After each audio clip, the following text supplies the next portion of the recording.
नगर परिषद निवडणुकीसाठी भाजपाकडे इच्छुकांची मोठी गर्दी होऊ घातलेल्या अहमदपूर नगर परिषद सार्वत्रिक निवडणुकीत भारतीय जनता पक्षाकडून निवडणूक लढविण्यासाठी उमेदवारांनी मोठी गर्दी केल्याचे चित्र नुकतेच पार पडलेल्या बैठकीत दिसून आले। अहमदपूर शहरातील रेड्डी पेट्रोल पंपासमोरील भाजपाचे शहराध्यक्ष ॲडव्होकेट अमित रेड्डी यांच्या कार्यालयात भारतीय जनता पक्षाने नियुक्त केलेले प्रभारी बसवराज पाटील कवळखेडकर यांच्या प्रमुख उपस्थितीत भारतीय जनता पक्षाकडून इच्छुक उमेदवारांची एक व्यापक बैठक घेण्यात आली। महायुतीमधून लढायचे की स्वतंत्र लढायचे यावर सदरील बैठकीत विचार मंथन करण्यात आले। इच्छुक उमेदवारांच्या भावना पक्षश्रेष्ठींना लेखी स्वरूपात देणार असून महायुतीमधून की स्वतंत्र लढायचे यावर श्रेष्ठींचा लवकरच आदेश प्राप्त होईल।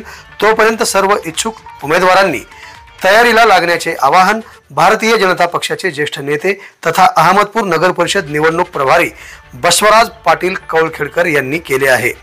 सदरील बैठकीत माजी नगराध्यक्ष ॲडव्होकेट भारत चामे, माजी सभापती अशोक केंद्रे, राजकुमार मजगे, गणेश हाके पाटील, बालाजी गव्हाणे, शहराध्यक्ष ॲडव्होकेट अमित रेड्डी, ज्ञानोबा बळगिरे, स्वयंप्रकाश हांगे, प्रताप पाटील, बबलू पठाण, ओम पुन्ने, रामानंद पलमटे यांच्यासह भारतीय जनता पक्षाचे नेते पदाधिकारी उपस्थित होते।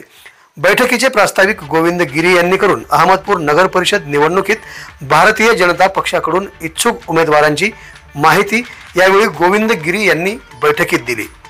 दरम्यान advocate Amit Reddy, doctor Siddharth Kumar Suryavanshi, doctor Nilesh Majage, advocate Swapnil Hotte, Jeevan Gaikwad, Arun Waghambar, advocate Nikhil Kasanale, Gajanan Munde, Mannan Shaikh, Omkar Pune, Pranita Bembale, Jagannath Mamalge आदींसह अनेक इच्छुक उमेदवारांनी महायुती की स्वतंत्र निवडणूक लढवण्यासंदर्भात बैठकीत आपली मते मांडली। आवाज बहुजनांचा।